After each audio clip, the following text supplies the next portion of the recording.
For this lesson, we are going to be looking at creating line plots that involve fractions. And when we're doing this, our first step is still going to be identifying the smallest and largest number. So here we have our set of data, and I need to identify the smallest and largest number. So as I am looking through, I can see 2 1/8, 3/4, one is smaller and bigger, and as I continue to look, I can see that 2 1/8 is my largest and 3/4 is my smallest. So I know that my data set needs to travel from 3/4 to 2 1/8. Our second step is to determine our counting pattern. Now this gets more difficult as we involve fractions in our data. You need to be able to identify smaller and larger fractions. So for example, if I were to count by halves, that would make it very difficult to plot 3/4, 1 1/4, 1 3/4, because it would need to slide between the halves. For example, if this was 1/2, 1, 1 1/2, when I go to plot 3/4, my 3/4 would be in the middle. My 1 1/4 would be in the middle. And that's okay, and that could work, but then it gets even more difficult because I have eighths. And these eighths are smaller than fourths, which means that I would need more in between. So graphing with halves is not going to work. I could count by fourths. For example, I could start at 1/2, 3/4, 1, 1 1/4, 1 1/2, and when I go to do this, my 3/4 would be on the line, and then anything with eighths would be falling between. And that would work, but I would like to have everything graphed if possible. So we'll see if we have room for our eighths.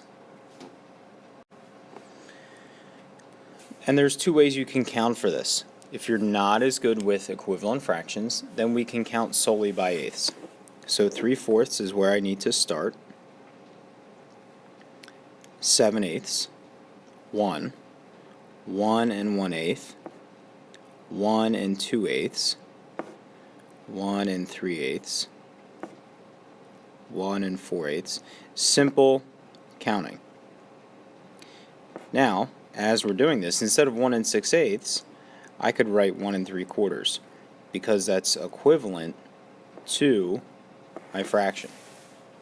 And as I can see here, I'm going to have plenty of space to fit my largest and smallest number. And so I'll stop right there, although we should continue writing it out, but it's not necessary for the purpose of this lesson. And now I can graph all my points. 2 1/8 is right there. 3/4, 1 1/4. Now this is where it can get tricky too. I need to figure out where 1 1/4 is. Here's 1 1/8, 1 2/8, 1 3/8, 1 4/8. It's not written. I need to know that 1 1/4 is the same as 1 2/8. So again, we need to really be confident with our equal fraction skills.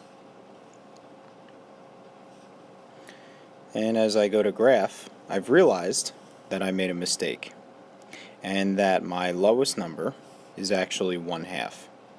So all of these are in the wrong spot because I started with 3/4, which means at this point I need to start over.